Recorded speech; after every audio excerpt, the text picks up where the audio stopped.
Jail में कवासी लकमा से सचिन पायलट ने मुलाकात की है। नेता प्रतिपक्ष चरणदास महंत भी इस दौरान मौजूद रहे।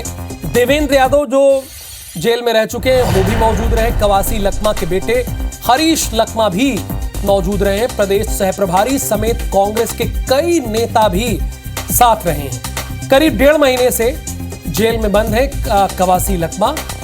आबकारी घोटाले के मामले में जेल में बंद है और आज उनसे मुलाकात करने के लिए सचिन पायलट समेत कांग्रेस की सीनियर लीडरशिप, जो छत्तीसगढ़ की सीनियर लीडरशिप है, वो मिलने गई थी। जैसे कि नेता प्रतिपक्ष चरणदास महंत गए थे, देवेंद्र यादव गए थे, ये सभी लोग गए थे जेल में कवासी लकमा से मिलने के लिए। कवासी लकमा पिछले 1.5 महीनों से जेल में बंद है।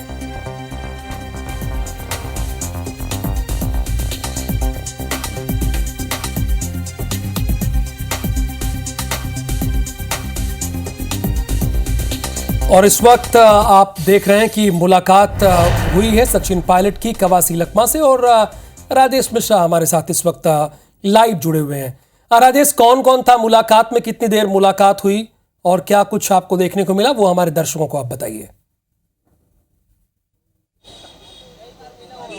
देखिए, कुछ देर पहले ही प्रदेश के प्रभारी सचिन पायलट जो यहाँ पर बैठक लेने आए थे, पॉलिटिकल ऑफिसर कमेटी की बैठक लेने आए थे, वो यहाँ पर आज प्रदेश के प्रभारी सचिन पायलट जो यहाँ पर बैठक लेने आए थे, पॉलिटिकल ऑफिसर कमेटी की बैठक लेने आए थे, वो यहाँ पर आज रायपुर सेंट्रल जेल में कवासी लकमा जो आबकारी घोटाले के मामले में सेंट्रल जेल में बंद है लगभग 1.5 महीने से, उनसे मिलने पहुंचे। और उनके साथ नेता प्रतिपक्ष चरणदास महंत थे, पीसीसी चीफ दीपक बैस थे, विधायक देवेंद्र यादव थे जो कुछ दिन पहले ही जेल से बाहर आए हैं वो थे, पूर्व विधायक कुलदीप जुनेजा थे। और इस बैठक में शामिल होने के लिए आए सह प्रभारी, प्रदेश के सह प्रभारी जरिता लैथ फलांग और विजय जांगीड़, ये भी यहाँ पर मौजूद थे। तो तमाम जितने छत्तीसगढ़ के जितने बड़े नेता थे वो आज यहाँ पर गए थे। ये सभी उनसे मिलने पहुंचे और मिलकर जब बाहर निकले तो उन्होंने कहा कि कवासी लकमा बहुत सुलझे हुए, बहुत अनुभवी व्यक्ति हैं और वो पूरी तरह से मजबूत हैं। और उन्होंने सीधा सीधा भारतीय जनता पार्टी पर यह आरोप लगाया है कि जो भारतीय जनता पार्टी की विचारधारा से मेल नहीं खाता, जो भारतीय जनता पार्टी की विचारधारा का विरोध करता है, उनके साथ इसी तरह का व्यवहार किया जाता है।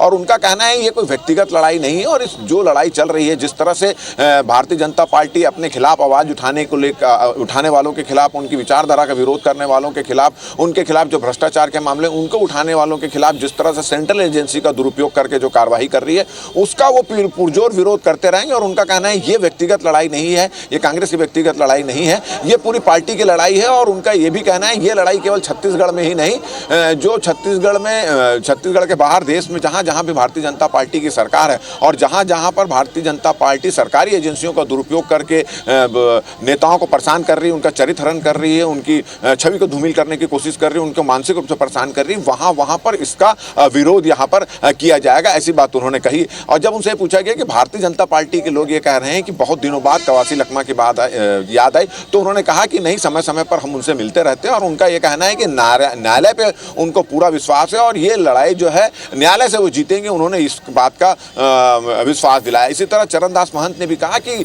कवासी लकमा जेल में है, उनसे पूछताछ की जा रही है, लड़ाई न्यायालय से जीतेंगे। और इसके साथ ये व्यक्तिगत नहीं है, भारतीय जनता पार्टी की जो मुखालफत करता है उसको ये झेलना पड़ता है, ये कांग्रेस का कहना है और यही हमारे संवाददाता बता भी रहे हैं। सचिन पायलट चूंकि प्रदेश प्रभारी हैं, उन्होंने क्या कहा वो आपको सुना देते हैं।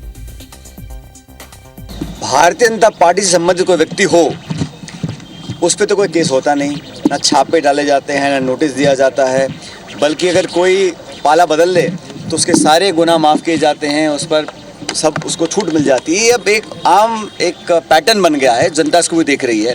बहरहाल आज हमने मुलाकात करी और वो बड़े मजबूती से डटे हुए हैं और उन्हें पूरा विश्वास है न्यायालय के ऊपर, उनको पूरा विश्वास है कि आने वाले समय में उनको न्याय मिलेगा। राजेश, आबकारी घोटाले के बजाय सचिन पायलट तो कह रहे हैं कि जो भारतीय जनता पार्टी की विचारधारा की मुखालफत करता है, उनके खिलाफ खड़ा होता है, उसे ऐसे ही बंद कर दिया जाता है। जी बिल्कुल, ये जब से कवासी लखमा जब से जेल के अंदर गए हैं, जब से भूपेश बघेल के यहाँ जो ईडी की दबिश दी गई थी, ये तमाम जब से कार्रवाई हो रही है, जितने कांग्रेस शासन में घोटाले और भ्रष्टाचार के मामले में जांच हो रही है, वो जांच के बाद से ही लगातार विपक्ष के लोग, कांग्रेस के लोग ये आरोप लगा रहे हैं कि भारतीय जनता पार्टी जानबूझकर विपक्ष के नेताओं की आवाज़ को दबाने के लिए, उनका चरित्र हनन करने के लिए, उनका पॉलिटिकल कैरियर खराब करने के लिए, उन पर दाग लगाने के लिए इस तरह के आरोप प्रत्यारोप करे, दुर्भावनावश ये आरोप लगा रही है। ऐसा कांग्रेस का सीधा सीधा यही कहना है। और उनका तो ये भी कहना है, उदाहरण के साथ वो कहते हैं कि जो भारतीय जनता पार्टी में नेता होता है, जो भारतीय जनता पार्टी के बाहर होता है, तो उनके खिलाफ कार्रवाई की जाती है, और भाजपा में शामिल हो जाता है तो उसके बाद कोई कार्रवाई नहीं होती। भाजपा के शासन में भी, भाजपा की जहां जहां सरकार है वहां पर भी घोटाले भ्रष्टाचार हो रहे हैं, मगर उन मामलों की सरकारी एजेंसियों से, सेंट्रल एजेंसियों से जांच नहीं की जाती। तो सीधा सीधा उनका पहले भी आरोप था और अभी भी यही आरोप है कि दुर्भावनावश ये कार्रवाई की जाती है, विपक्ष की आवाज को दबाने के लिए कार्रवाई की जाती है। और उनका यह कहना है कि अब सरकारी एजेंसियों के जांच पर उनका भरोसा नहीं रह गया, उनको केवल न्यायालय पर भरोसा है, न्यायालय उनको सबको पाक साफ करेगा और वहीं से उनको न्याय मिलेगा, ऐसा उन्होंने कहा। जी धन्यवाद राजेश इस पूरी